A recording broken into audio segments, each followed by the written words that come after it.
Salam saudara-saudari yang menduduki peperiksaan STPM dan SPM. Ingatlah bahwa iman tanpa perbuatan adalah sia-sia.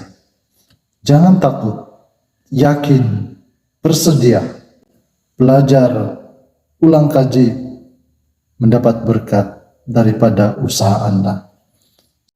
Saudaraku, mari kita berdoa.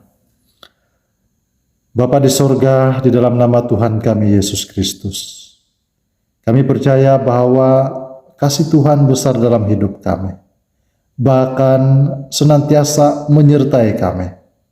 Bapa di sorga, kami mau berdoa untuk saudara-saudara kami yang akan menduduki peperiksaan SPM dan STPM tidak lama lagi.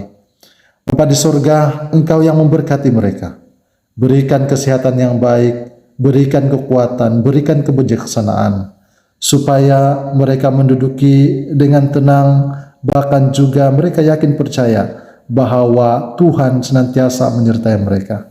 Berkati ibu bapa mereka yang senantiasa menyokong mereka. Bahkan Tuhan berkati guru-guru yang mengajar mereka di sekolah. Bapa di sorga, tolong kami Tuhan, dengar doa kami. Kami menyerahkan setiap pelajar SPM dan STPM dimanapun mereka berada, di dalam pimpinan tangan Tuhan. Bapa di sorga, kami bersatu di dalam doa kami, di dalam nama Tuhan kami, Yesus Kristus, kami mau berdoa. Amin.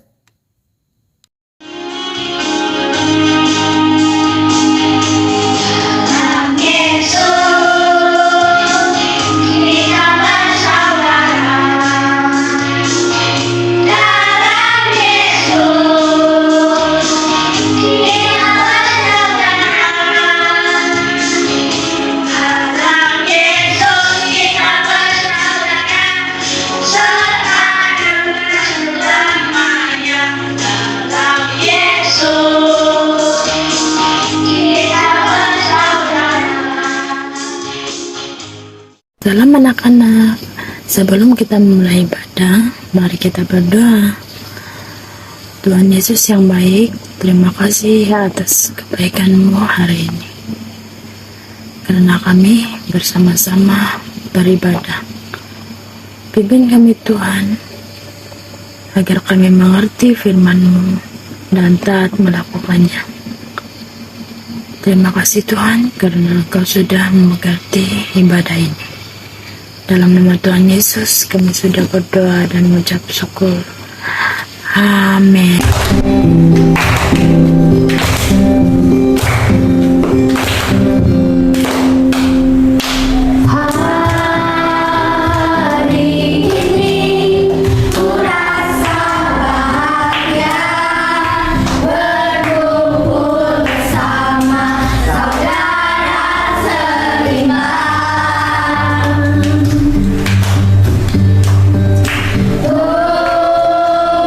Tuhan Yesus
Allah Bapa kami yang di surga, pada pagi ini kami telah mengumpul uang persembahan kami untuk diserahkan kepadamu.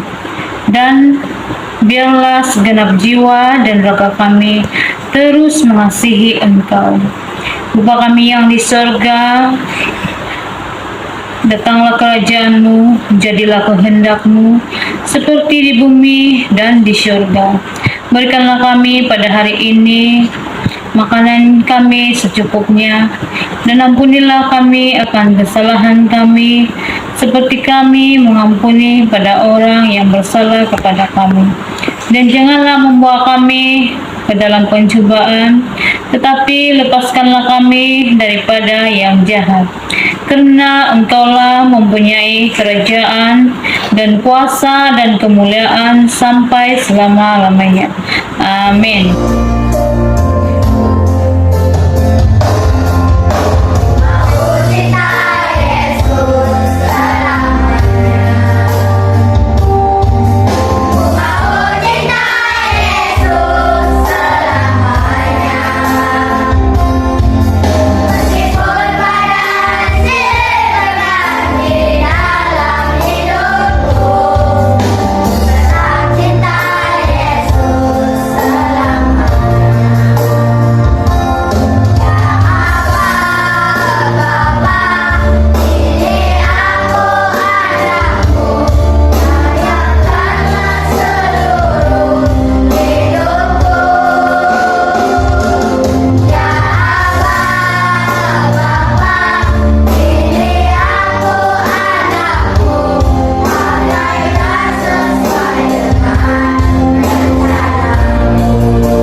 Shalom semua anak-anak.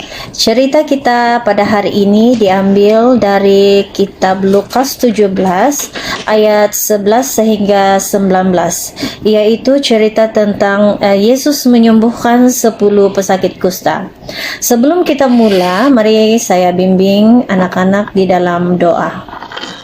Bapa kami di syurga, Tuhan kami Yesus Kristus, sebentar lagi kami akan mendengar cerita Alkitab tentang Yesus menyembuhkan 10 pesakit kusta. Ya Bapa, bimbing mata, telinga, dan hati kami agar cerita ini dapat menjadi pedoman di dalam kehidupan kami. Dalam nama Yesus kami berdoa, amin.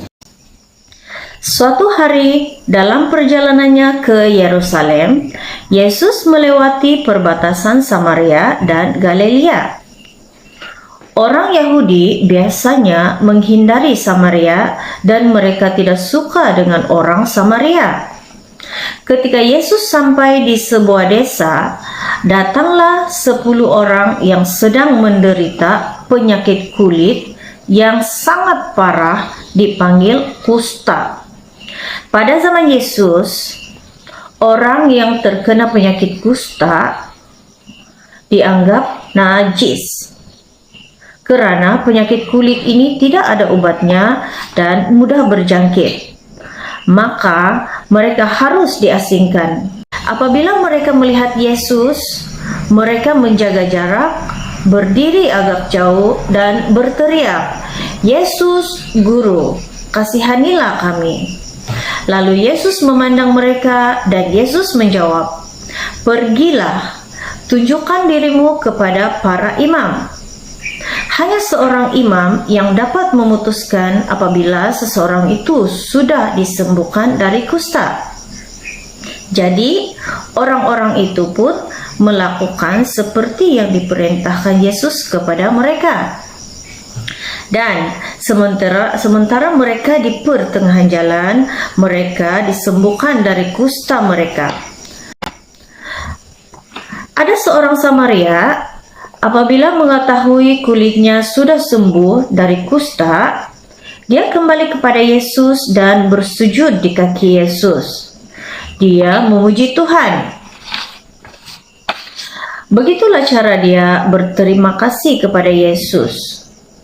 Yesus bertanya, "Bukankah aku sudah menyembuhkan 10 orang? Di mana 9 orang yang lainnya?" Nah, lelaki ini bukan orang Yahudi. dia orang Samaria atau orang asing. Maka Yesus berkata kepadanya, "Bangunlah, pergilah, imanmu telah menyelamatkan engkau."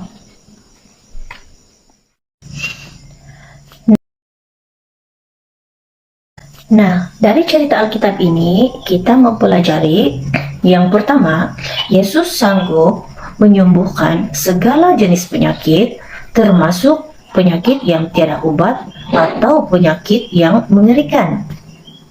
Asalkan kita berdoa dengan bersungguh-sungguh dan meminta kepada Tuhan, "Tuhan, sembuhkan saya." Nah, pada waktu Tuhan sudah menyembuhkan kita atau sudah menjawab doa kita, jangan lupa untuk mengucap syukur dan berterima kasih karena Tuhan sudah menyembuhkan kita. Begitu juga dengan orang lain yang sudah membuat kebaikan atau sudah memberi kepada kita, jangan lupa untuk berterima kasih. Nah, pelajaran seterusnya dari cerita ini ialah Tuhan Yesus tidak memandang atau tidak membeza-bezakan orang.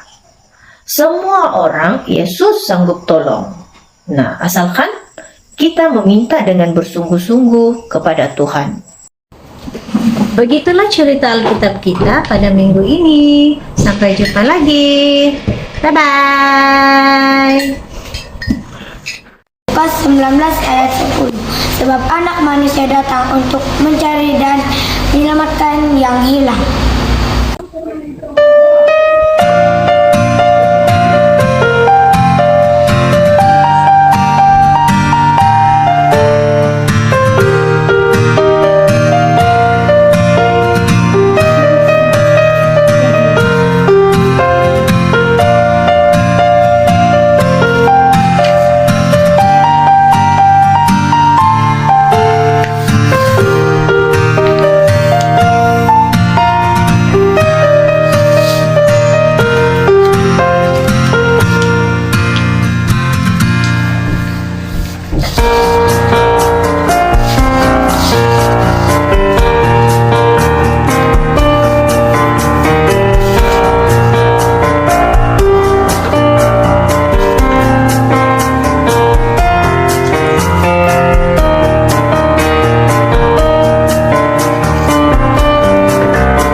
Mari kita berdoa dalam doa berkat. Terima kasih Tuhan Yesus atas penyertaan-Mu sepanjang hari ini. Apapun pekerjaan yang kami lakukan, kami serahkan dalam tangan-Mu. Dalam nama Tuhan Yesus kami berdoa. Amin.